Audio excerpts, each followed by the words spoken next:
Let's go.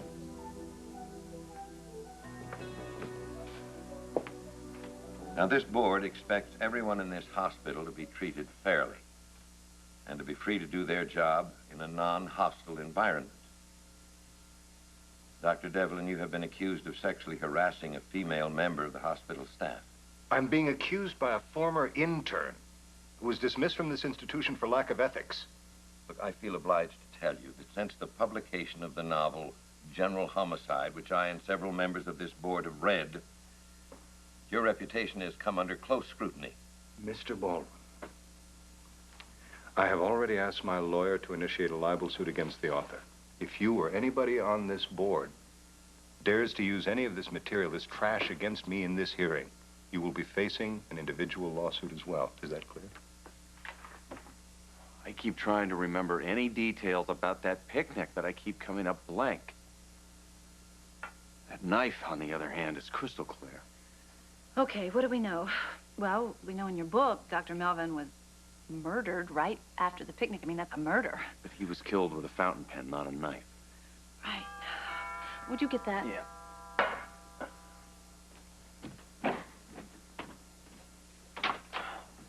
Hi, are you Kevin Collins? Yeah. This is for you. Thank you.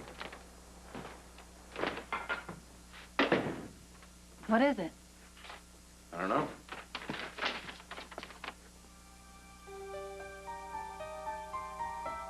Bennett Devlin is suing me for defamation of character. What? For how much? $5 million.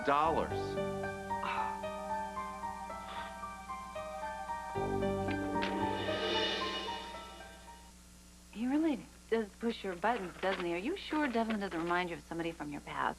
This isn't about my childhood, Lucy. It's about being sued for $5 million. Now my headache's back. Yes. Yes, that is the message I left. I'm being sued for $5 million. A lawsuit will boost book sales. You know, you may be a great publisher, but you are one sick individual. I wish I'd never written that damn book. Did you pick up everything you need from school? More than I needed. What happened? I ran into a couple of girls who treated me like I was gonna slit my wrists in the middle of the library. They're stupid, Lark. They don't know anything about you. You know, I just wish the whole world didn't have to know. Keep your head up. You don't have anything to be ashamed of. I can handle anything, right? Sit down. There's something that we need to take care of. What is it? Is there something wrong? It's time you tell the truth about you and Jake. You owe him an apology. Even if I told Jake I'm sorry, he won't believe me. Now, he'll believe you if you clear this thing up with the DA's office. He'll come around. I want you to try to make him your friend again. I thought you wanted me to stay away from Jake. I don't have a problem with the two of you being friends as long as you realize it can't be anything more. There's no danger of that. Good. Because Jake is working with Joe and Karen on the same drug that Dr. Devlin is developing. Now, I need you to get me all of the information that you can about what they're doing. Can you do that? Piece of cake. Dr. Devlin was one of my professors at the University of Minnesota. The affair started soon after we met. And I knew that he was married, but I was so flattered by the attention that he gave me that I didn't care. I eventually realized that I was making a mistake. So I broke it off. Please, these are nothing but lies. You'll have your turn to refute her statement, Dr. Devlin. Please continue, Dr. Lambert.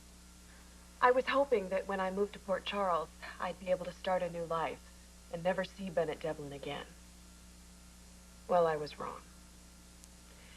He came to Port Charles, and when he discovered that I was living with his daughter, we were roommates at the time, he didn't want her knowing about our history. So he got himself appointed at GH and tried to intimidate me. If that were true, Why would I give you a favorable review in your midterm evaluation? Only you know the answer to that. I have never harassed you sexually or in any other way. I had a brief consensual affair, my first and last, I might add, that I broke off as soon as I realized how much it was hurting my wife. It's your claim that your involvement with Dr. Lambert was your only infidelity. Not a claim, Baldwin. It's a fact. Yeah, well, this is a letter written to Dr. Lambert by one of your former lovers. She's outside right now, and she would like to testify. This is a setup. May I bring in the witness? Please do.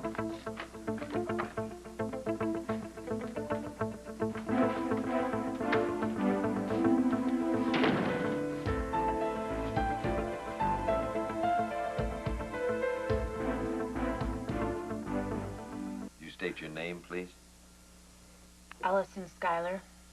It says in your letter that you had an affair with Dr. Devlin. Is that true? Yes. I was very young, still a student, actually. I was seeing somebody else. But that didn't matter to Dr. Devlin. It should have mattered to me, but he was persistent. I gave in eventually. And then what happened? He destroyed my life. Dr. Smith, 5017. Dr. Don Smith, 5017. Hi, Jake. My lawyer advised me to stay away from you. I wanted you to know that I spoke to the DA and I told him the truth. He's dropping the statutory rape charge. Oh, thank God. You know, I cannot wait for this entire mess to be cleared up. I don't blame you for being angry, but please believe that I never meant to hurt you. You know, things got out of control, and I'm really sorry, Jake. So am I. Let's just stay away from each other, okay?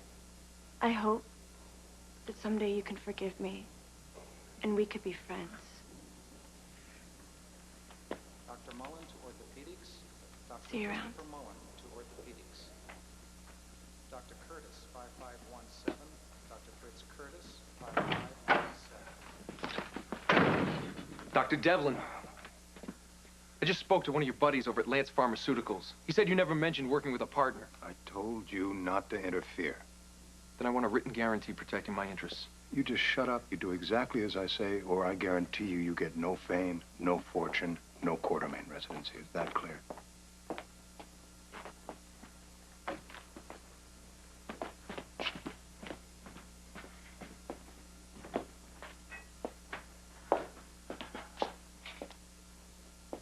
I caught a glimpse of my father storming off. What happened? Well, the board hasn't ruled yet, but the evidence was pretty damaging. Julie, I wasn't the only woman that your father had an affair with. Someone else testified against him. Who? That's Allison Schuyler. Yes. Oh, God. My father slept with Allison Schuyler. She was my brother's girlfriend.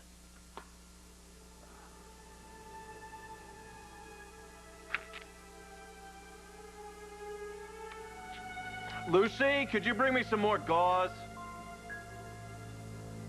Don't you just love the color of blood? There's not a deeper red in the world. I don't have the affinity for blood that you do, Ryan. Touchy, touchy. What's the matter? Rough couple of days? Headache getting you down? There's nothing wrong with me. Of course not. It's perfectly normal to be having a conversation with your dead brother. Why don't you just leave, Ryan? I don't want you here. I wouldn't be here if you didn't want me to be here. You need my help. The only way you can help me is by staying dead. No. I'm here because you want to know why you don't remember what happened at the picnic. You don't remember because you don't want to. That's a lie. You're lying again like you always do. Doc? I got the gauze. Who were you just talking to? Was it about the libel suit? Doc, are you okay? Something terrible's happening to me.